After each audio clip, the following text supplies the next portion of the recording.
They don't want to be in the news. They don't want people to talk about them. They don't want to be anywhere on the radar. Why not?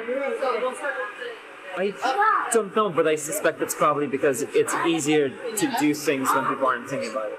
All of these financial institutions, they buy politicians. You can take this big ton of money, and then you can start to buy people. I work for a company called BlackRock. Meet Serge Varley, a recruiter at BlackRock. Let me tell you, it's not Drea who's the president. It's who's controlling the wallet. So it's And who's that? the hedge funds, BlackRock, the banks. These guys run campaign financing. Yep, you can buy your candidates. Obviously, we have the system in place. First, there's the senators. And these guys are rich. You got 10 grand, you can buy a senator. I can give you 500K right now. No questions asked. Yeah. I didn't do this. We're done. Does like everybody do that? Does BlackRock do that? It doesn't matter who wins. You're so right. They're in my pocket at this point. Here's Serge Varley on how good war is for BlackRock's business. Do you have any thoughts on the Ukraine-Russia war? Yeah, I mean, I do have thoughts. What are they? Ukraine is good for business. You know that, right? I'll give an example. Russia blows up Ukraine's grain silos. Price of wheat's gonna go mad up. Ukrainian economy is tied very largely to the wheat market, global wheat market. Prices of bread, literally everything it goes up and down. This is fantastic if you're trading. Volatility creates opportunity to make profit. War is real good for business. It's exciting when goes wrong, right? BlackRock manages 20 trillion. It's incomprehensible numbers. BlackRock Serge Varley says all of this is above a normal person's understanding. You're like an undercover reporter. I don't know. No people don't give a shit. This is beyond them.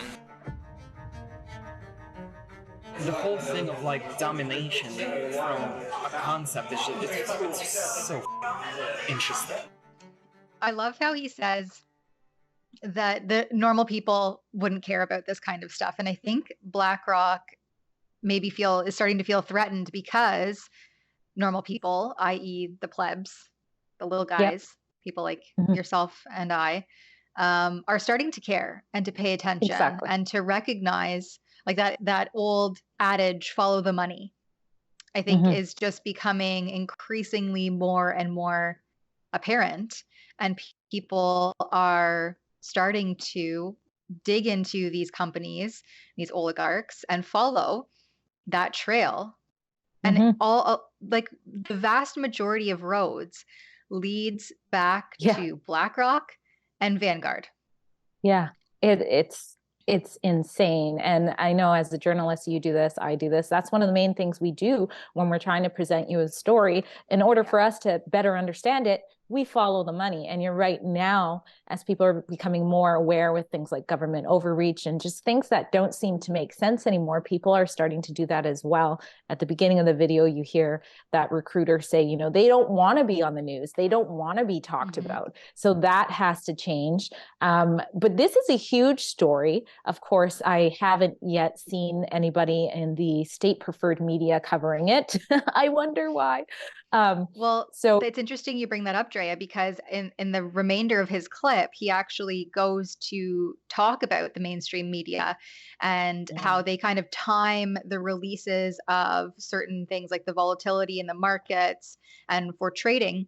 And as soon as it hits the mainstream, that's like the go for some of these people to immediately sell or trade or buy, and like to do the opposite of what some of these top financial advisors advise the general public to do. If you do the opposite, that's how you'll actually make money.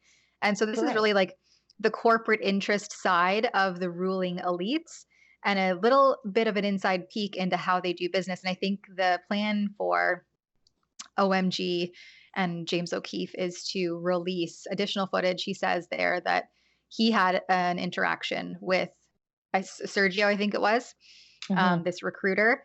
So I'm really excited to see what they release next. And I think O'Keefe had sent out an email like, I'm not suicidal, just as an FYI, because we've seen what happens to these people that expose these huge conglomerate trillionaires. That's with a T, he said.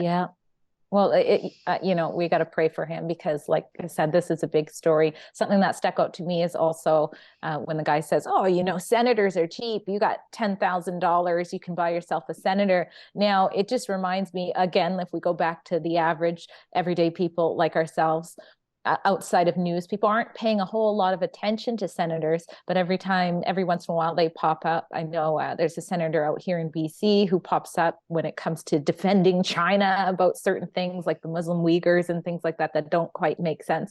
So yeah, there's a lot of things that were mentioned in there that are very interesting. And what you said reminds me also about the comments he made about the war, how war is profitable. I mean, there is lots of information about that with previous wars about how, different sides of it have profited. But he's saying, the way that the wheat is structured, people know when they can make a profit and when they can't. So it's time to keep our eyes wide open and be aware of this stuff for sure. Mm-hmm.